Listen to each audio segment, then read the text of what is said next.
History as It Happens, December 14th, 2023. Recovering Rustin. The first demand is that we have effective civil rights legislation, no compromise, no filibuster, and that it includes public accommodation, decent housing, integrated education, FAPC, and the right to vote. What do you say? Bayard Rustin is the subject of a new Netflix biopic. Born a Quaker, he became a civil rights activist and a brilliant organizer behind the March on Washington. He was an openly gay black man. He was also a socialist and a profound thinker and orator who called for economic justice rather than solely focusing on ending racial discrimination. But you wouldn't learn that part from watching the movie. That's next as we report History as It Happens, a podcast from the Washington Times. I'm Martin DeCaro. I mean, if there's one thing that we should know about Bayard Rustin, it's that he was a socialist and that he thought that economic justice and racial equality went hand in hand. And you actually don't learn that in the movie, right? I mean, all the people around him, Rochelle Horowitz, Tom Kahn. Tom Kahn is a central figure in the movie. You learn nothing about his politics. He was also a socialist. In that sense, if we want to actually do justice to the memory of these people, we should know what they believed. In a speech at Harvard University in 1967, Bayard Rustin explained why the civil rights movement had entered a new period.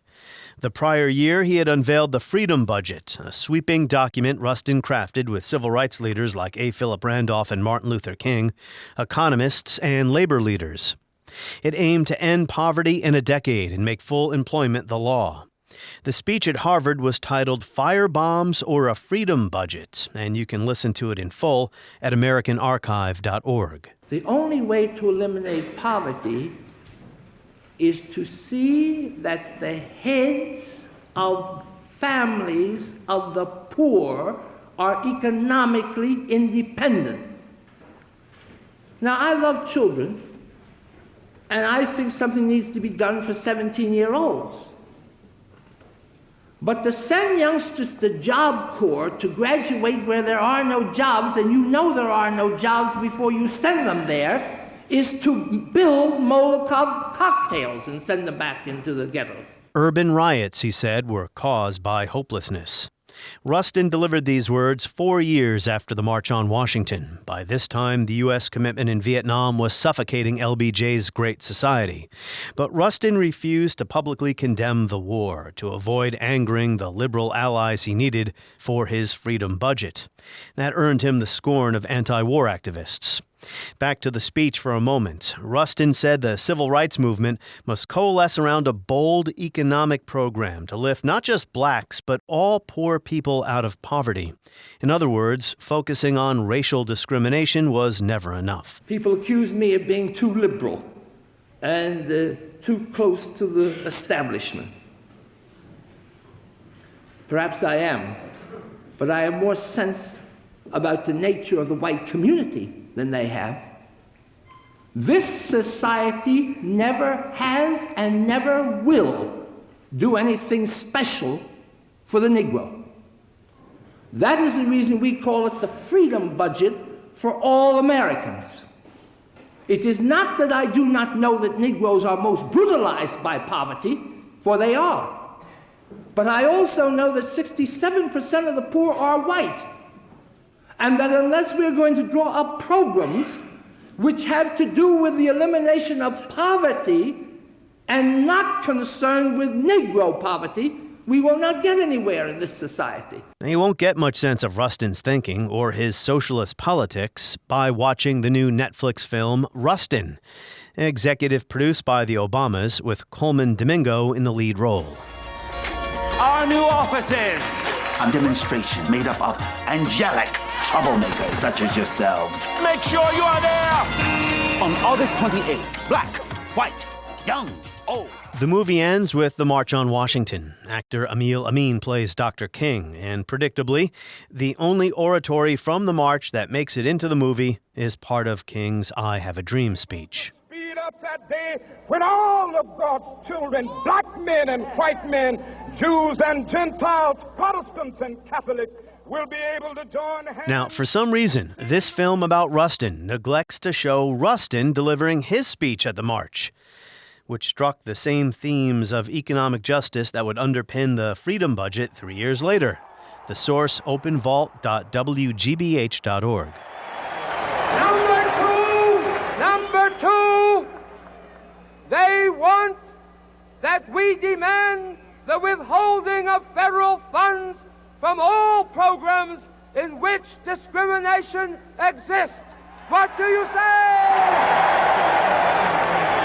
We demand that segregation be ended in every school district in the year 1963.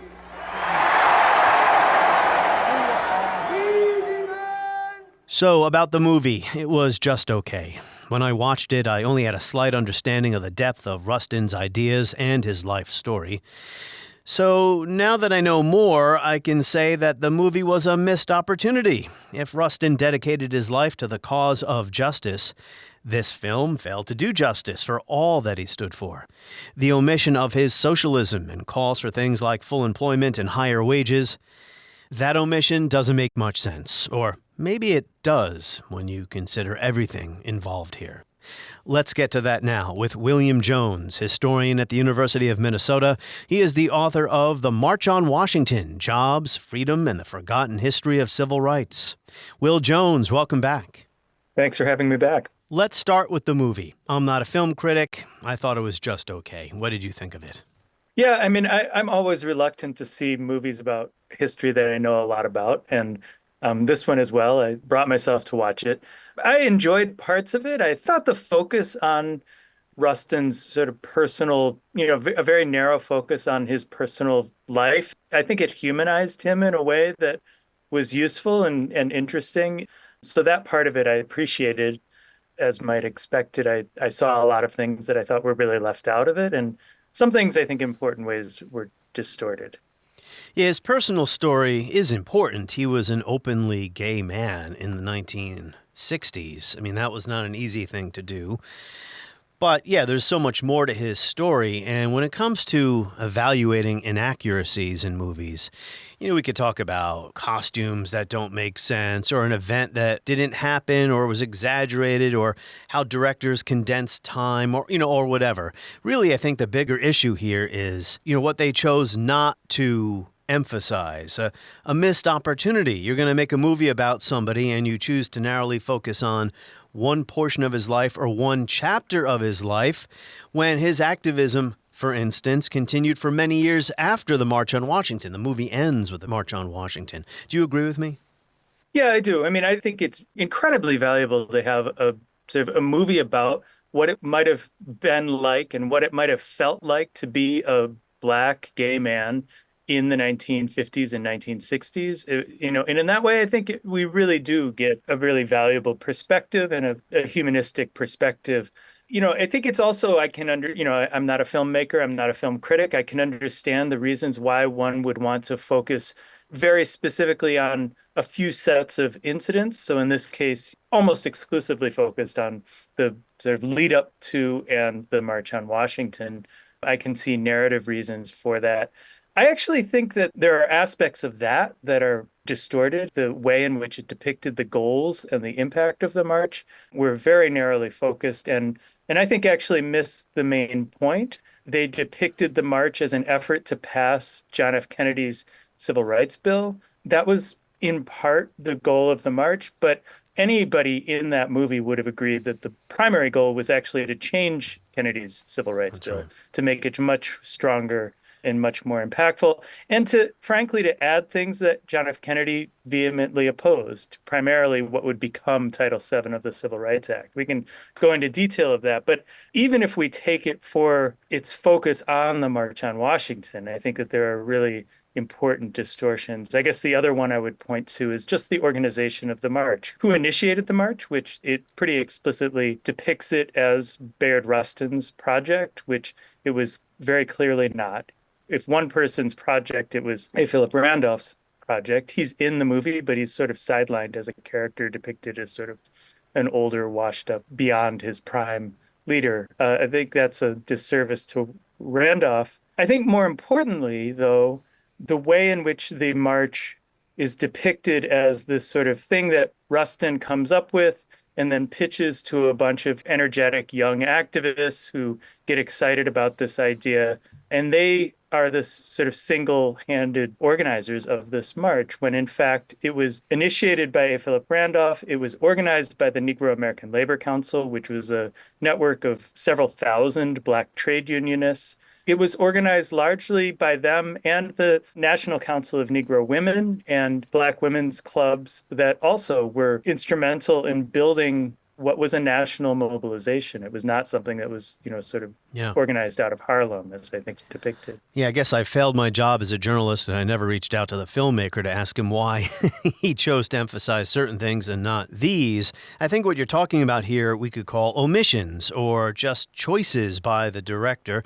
The movie could have been just as entertaining had he chosen to accurately portray the ideas behind the march. So it does raise the question as to why not. Adolph Reed, writing a review of the movie in The Nation, he suspects it's for a modern-day mass audience. They don't want to touch ideas that might be called communist or social democratic or anything that might make these figures look less than lovable, Like we have to be able to accept them. And if they're going to start talking about these socialist ideas, then we're not going to like them as much. Well, that raises the question, then why would you do a film about Bayard Rustin? If you want to understand his legacy and you want to understand what made him a very important historical figure, then I think you need to understand that he organized this march in coalition with people who, appear in the movie, right? Cleveland Robinson, Anna Hedgeman, these are all characters in the movie, but we don't get any sense of who they are and what their role in the organization was and the way in which they worked with Bayard Rustin. So, I think the movie actually, in that respect, doesn't do justice to Rustin himself. And I think that's the big trade-off. In some ways, it could have been a story of another Black gay man, of which there were many in the 1950s and 60s. But if you are going to make a movie about Bayard Rustin, you should actually convey to the audience what made Bayard Rustin a tremendous organizer and a tremendous political figure who had a really profound impact on the United States. As a thinker, not just as an organizer. He did have an important role there. He was an advisor to Martin Luther King. We'll get into that. But why don't we talk a little bit about him now? He was born in 1912 in West Chester. That's two words, West Chester, Pennsylvania. Died in 1987. He was 75 years old. How did he get involved in the civil rights movement? What were some of his ideas or influences? Yeah, he got involved in the civil rights movement sort of secondarily to his activism, which really began in around pacifism. It's true that he was a member of the Communist Youth League early in his career, fairly briefly, but I think the thing that really goes through his political life most consistently, in Westchester he grew up, he was raised by family members who were Quakers. An important part of the Quaker tradition is nonviolence and pacifism. He worked consistently in the 1930s and 1940s with the Fellowship of Reconciliation, which was a left-wing, labor-based organization aimed at using strategies of nonviolence, both to oppose war and to fight mostly for economic justice, sort of through the labor movement. A.J. Musty, who is in the film, he comes off, I think, particularly as a sort of caricature in the film, but he's a very important mentor figure for Bayard Rustin. In the 1930s, Bayard Rustin is part of a group of young radicals that includes Pauli Murray, who would also remain an important figure in the civil rights movement. She didn't appear in the movie, I think, kind of oddly. They are among a group of Black activists who look to the independence movement in India and to Mahatma Gandhi, and they really study Gandhian nonviolence. And during the Second World War, he's part of a peace movement opposing U.S. entry into the Second World War, but it's also opposing it based upon the fact that the U.S. Army remains discriminatory and segregated. So it's a sort of a protest movement. And out of that, he and James Farmer, also a young theology student, form CORE, the Congress of Racial Equality. And that's really where they get centrally involved in the civil rights movement. He starts to work closely with A. Philip Randolph in that moment. Economics are always important to him, right? It's not just about racism. Right. I mean, I think the economic justice issues are primary for him. And in the movie, you would not know that because, to quote Adolph Reed, he's saying that the economics were front of mind for the march, and then only later, under some pressure, they decided to also include the Southern movement to get rid of Jim Crow. That's right. Yeah, I mean, initially the plan was to organize a march for jobs. This is one example of where, somebody who's in the movie, who is repeatedly in the movie, Anna Hedgeman, she is the one who says to both A. Philip Randolph and Bayard Rustin, we need to figure out a way to connect this to the Southern Civil Rights Movement. This is in the context of the protests in Birmingham. And the Southern Civil Rights Movement is increasingly having a difficult time sort of making a breakthrough into national politics. Martin Luther King has sort of raised, the idea of organizing a march on Washington or some sort of national protest at this point. And so Anna Hedgeman says, why don't you reach out to Martin Luther King, bring him into this effort? And the slogan for Jobs and Freedom was designed to sort of say, okay, well, the original idea of a march for jobs is coupled with, demands for voting rights, for integration, for equal protection in the South. I think you said that some of the characters are kind of caricatures or cartoonish. Lee Fang, who wrote on his Substack, it was more of a Disneyfied, almost like a saccharine is the word I use, depiction of it all. I guess you could say it had an uplifting type of tone or a cheerful type of tone. There were some scenes where you see some ugly beatings, right? I think even Rustin was beaten up by police officers when he tried to sit in the front seat on a bus. But for the most part, I just thought it was too happy and cheery. And the movie. And, this is an uplifting story, actually. Centering the March on Washington, it's the largest protest in the history of the United States at the time. It does actually have a tremendous impact on American law and on American politics. I guess I wanted the movie to be more gritty. It wasn't gritty enough. Yeah. I think it wasn't Disneyfied enough in the sense that I thought it ended up getting a little slow. I watched it with my 14-year-old. He walked out halfway through. And he's actually really interested in history. He knows these characters because I write about them and talk about them a lot. And it didn't hold his attention. So in that sense, I think that was a loss. The problem is that it was sort of, it was trying to tell an uplifting story without actually telling us why it was uplifting, right? What actually happened? What did this protest actually accomplish? And, what are the challenges that it faced? Yeah. And something that we've discussed in the past is the emphasis on Martin Luther King's role and his speech, right? The soaring oratory of the I Have a Dream speech. And the movie, despite dropping hints about all these other issues, here and there, just a hint here and there, including all these other important characters, including Roy Wilkins, who I thought was miscast, Christopher Rock, he just wasn't very convincing. It ends with what? King doing the speech, and then that's it. And that's it. Right. So we get no sense of what the effect of this was. Like, why should we have paid this attention to the lead up if we don't know sort of what actually the outcome was?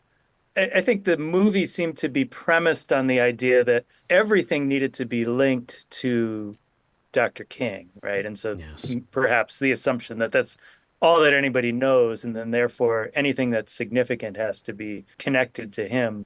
That's an unfortunate choice. I think it underestimated the ability of the audience to actually understand some nuance and some stories that they weren't completely familiar with. You took the words right out of my mouth. I was just about to say they underestimate the audience. Like the audience couldn't walk away from the film without feeling, warm and fuzzy about Martin Luther King. And there's nothing wrong with being inspired by that speech, but we're trying to tell the story of Bayard Rustin here.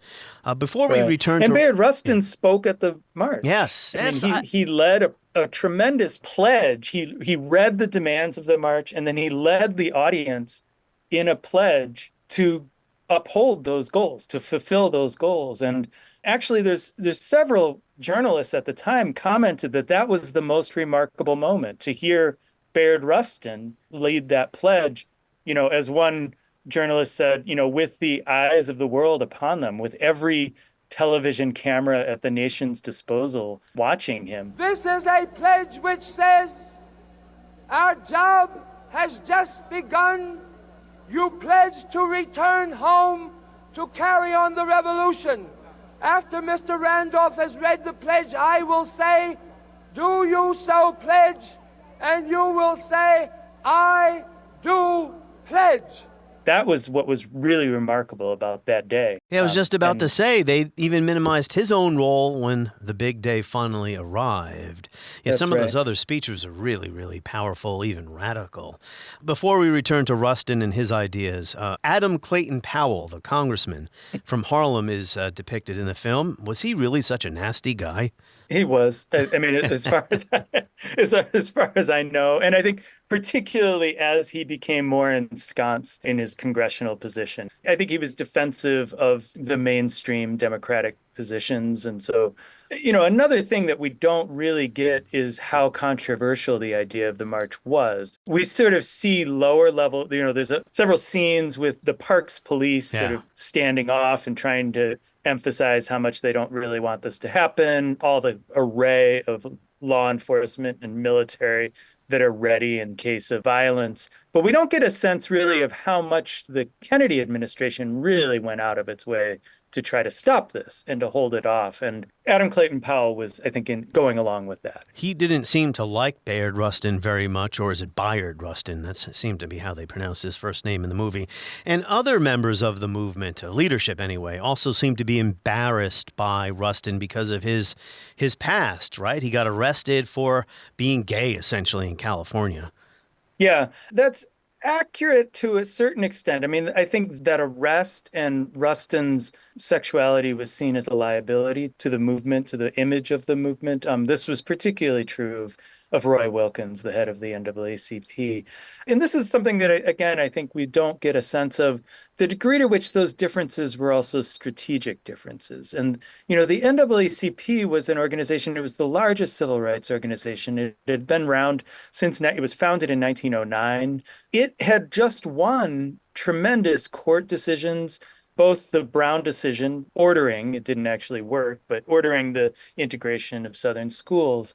So there was a good reason for people to believe that this was actually an effective strategy. They also had the ear of the Kennedy administration and then the Johnson administration, and they didn't want to lose that. They felt that they had gotten Kennedy to introduce a civil rights law, that Kennedy was behind getting that civil rights law passed.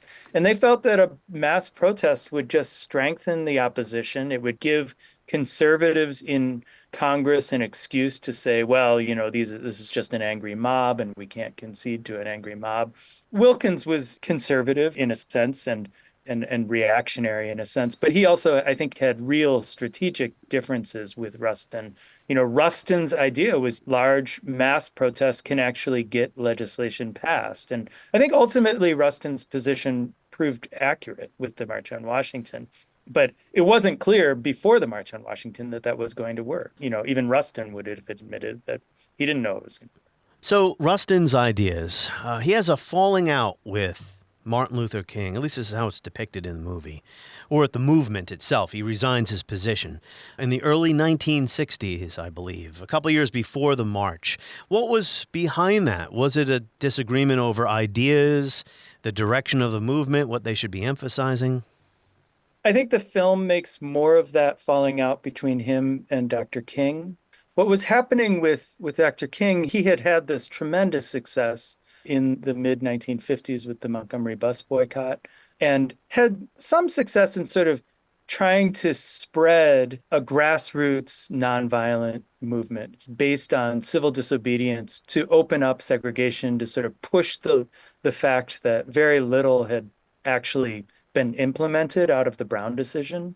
King formed the Southern Christian Leadership Conference with a lot of help from Bayard Rustin and also from Ella Baker, who's also in the film and sort of shown as a close ally of Rustin.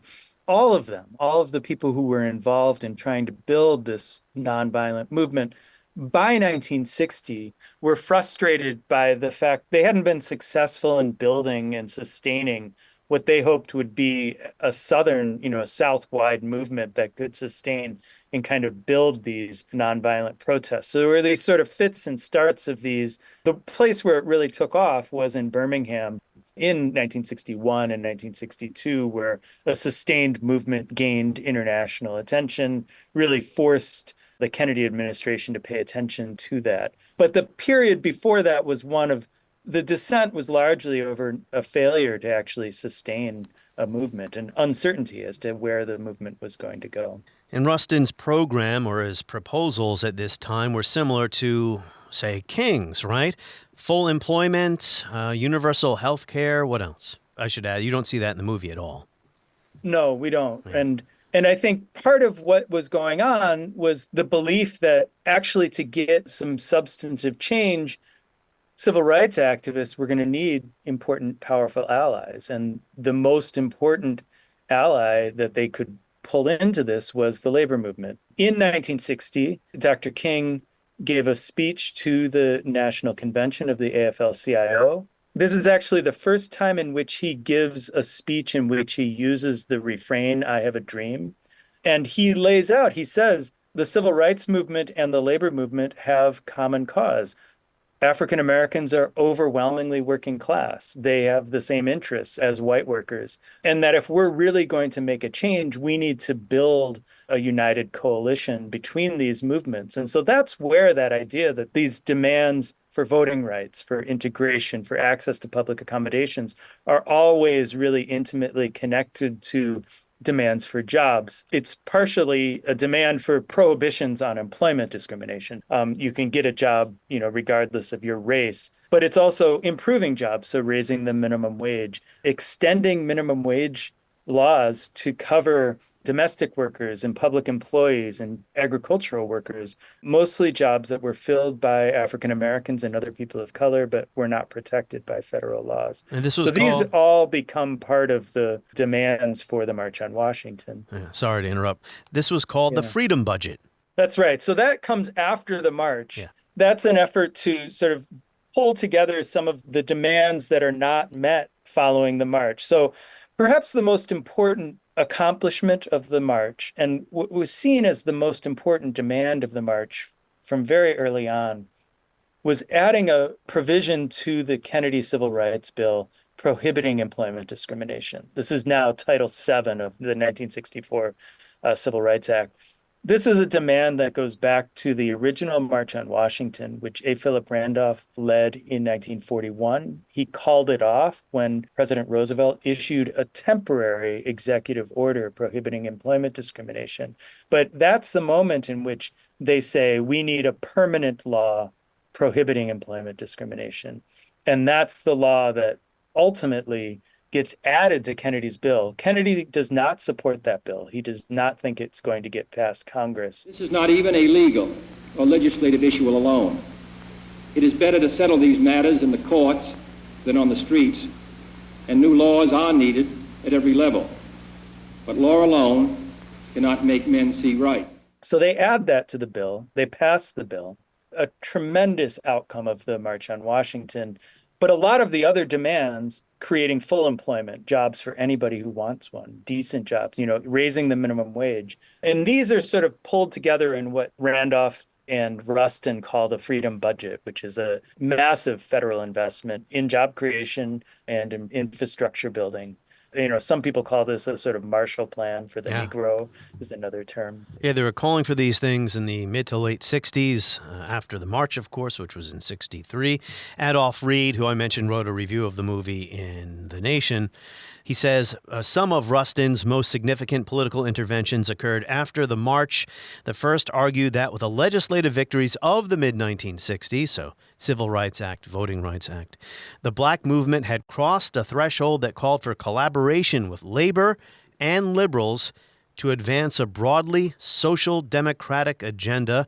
And the second intervention, according to Reed, contrasting with the black power sensibility, Rustin noted that advocates of black power have no programs in mind. What they're in fact arguing for, perhaps unconsciously, is the creation of a new black establishment. Reed says it might hit too close to home for the Obama vehicle to reflect on that assessment nearly 60 years down the road. As mentioned, the Obamas produced this movie. They were the executive producers. I think what he's saying here is Rustin did not like black separatism, and he believed it was important to work with white allies. Right. I mean, and there's sort of allusions to this in the film. There's one scene where there's sort of a near fight with a follower of Malcolm X.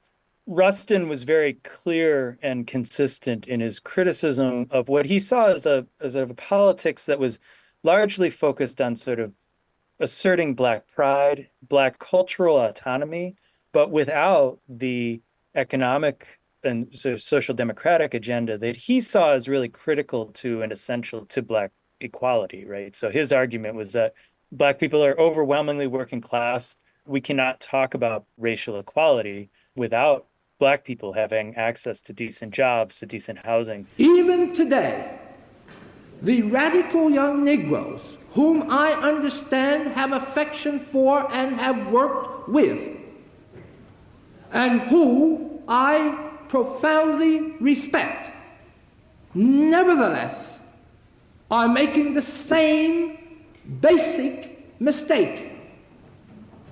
The argument being, we want Black power, whatever that is, with no real definition of it. We want self-respect. We want Negro dignity, all of which I am in favor of.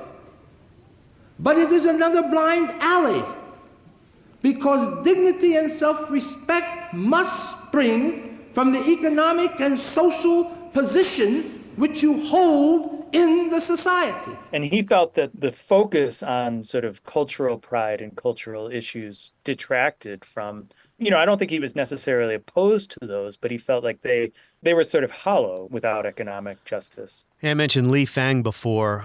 He quoted Rustin from an article he wrote in Harper's in 1970, where, according to Fang, he pilloried the ascendant Black separatist movement, which he believed would set back the goals of social progress. Here is Rustin's writing. One is supposed to think Black, dress Black, eat Black, and buy Black, without reference to the question of what such a program actually contributes to advancing the cause of social justice. Since real victories are thought to be unattainable, issues become important insofar as they can provide symbolic victories. Dramatic confrontations are staged, which serve as an outlet for radical energy, but which in no way further the achievement of radical social goals. Basically, he's condemning what we would call performative politics today, or virtue signaling. Right. Yeah, I mean, it's ironic that, in the late 1960s and in the 70s, later in his life, he's seen as a conservative. It's largely because he does, particularly after the passage of the Civil Rights Act, he takes the position that criticism of, particularly the Johnson administration, will undermine his and the movement's ability to sort of maintain what he sees as this really tremendous progress that they've made under the Johnson administration. And that continues as Johnson gets really deeply ensnared in the war in Vietnam. Ironically, Rustin, a pacifist, a lifetime pacifist, actually couches his criticism of the war in Vietnam out of loyalty to the Johnson administration. And that casts him as a conservative, but he's also seen as a conservative because he's such an outspoken critic of what people who characterize themselves as the sort of radical edge of the civil rights movement, the Black Power movement. And his criticism of that is actually from the left. It's that this movement does not actually address the issues of economic justice that are really critical for Black people to achieve. He also does, throughout his life, is very committed to interracial cooperation. He sees particularly the alliance between Black workers and white workers as really critical for any sort of progress toward justice. And he becomes involved in the gay rights movement, too, near the end of his life. When he dies in 1987, what's his standing as a figure in the civil rights movement? Is he well-known? Is he obscure? What was the deal? I don't think he's obscure in the 1980s. I think people remember him as an important figure. I think he is, because of his refusal to speak out against the Vietnam War and his criticism of Black Power, I think he's seen as a conservative figure. And so I think he's sort of put into that box. In terms of his involvement in the gay rights movement, and this is something that I think is interesting about the film, I think it was a challenge because he was sort of opposed to making his sexuality part of his political identity. He thought that that should be his own private business. And his partner, Walter Nagel, who was his partner when he died and later in his life, was more involved in the gay rights movement than Rustin was. Rustin was sort of, he wasn't opposed to it, but he just didn't really get involved in it, which is, I think, another aspect of the movie that's interesting. I mean, I don't think it tries to make him out as a gay rights activist. In some respects, I think it tries to portray the life and the experiences of a Black gay man who was trying to be an activist, right? And sort of how that undermined his stature in the movement and frustrated his objectives. And that way, I think the movie was successful. Colman Domingo is the actor who plays Bayard Rustin. So in the end, I often think about the movie Amadeus because, I recently saw Napoleon and Oppenheimer and Killers of the Flower Moon, which are all historical dramas. And Amadeus, 1984, was not an accurate movie, but it was a marvelous movie, right? It was great. The idea that there was this rivalry between Mozart and Salieri. That never really happened, right? They made Salieri out to be the villain, but it made for a great movie. I don't know. I feel a little bit differently here, and I usually don't hold movies to an accuracy standard because, again, they're movies. But here, I do think it was a missed opportunity. As you say, if you're going to make a movie about Bayard Rustin, then why not show him in all the angles, all the ideas, rather than an organizer who is gay, and you don't get much more than that. Yeah, I mean, I think that, for art, the standard should not be accuracy, but it is truth. Like a movie can be inaccurate, but tell us a truth about somebody. I think Colman Domingo is, his acting really stands out in the film. It's remarkable. I think one thing that I think is funny about the movie is that very few of the characters actually look like the actual historical figures. I kept thinking, God, that doesn't look like A. Philip Randolph at all. And even King, I think. But, the way in which a really talented actor can depict a person, even though they don't really look like them in visual sense, but get the character. In that sense, I think the movie was very successful. And I do think it was a humanistic image of what it would be like to be a Black gay man in the 1960s. But the truth that we don't get is, what did this man actually accomplish? And what were the ideas behind what he was trying to get accomplished? And in that sense, I think it really fell flat. Yeah, you put it better than I did, Will. A parallel to the Napoleon movie, right? The depiction of the Battle of Austerlitz doesn't necessarily have to be accurate in the film, and I can't tell you if it is or not. Apparently it isn't. But you should still come out of the theater understanding why Napoleon was such a brilliant military mind, and you don't. I don't know, did you see Napoleon yet? I haven't seen it. You didn't miss anything. I'm going to watch it. Okay, yeah, go see it. It's fun to watch, I guess. I don't know. It looks fun. I'm going to be doing an episode about Napoleon as well. But yeah, in this movie, they didn't have to get all the details right. And in a short movie, an hour and 45 minutes, you're not going to get every single detail perfectly right if you need to condense time, etc., right, as they do in all movies like this. But you can at least make a movie that gives the audience an understanding of who this person actually was, so they have a better understanding of our country's past. Right. I mean, if there's one thing that we should know about Bayard Rustin, it's that he was a socialist and that he thought that economic justice and racial equality went hand in hand. And you actually don't learn that in the movie, right? I mean, all the people around him, Rochelle Horowitz, Tom Kahn. Tom Kahn is a central figure in the movie. You learn nothing about his politics. He was also a socialist.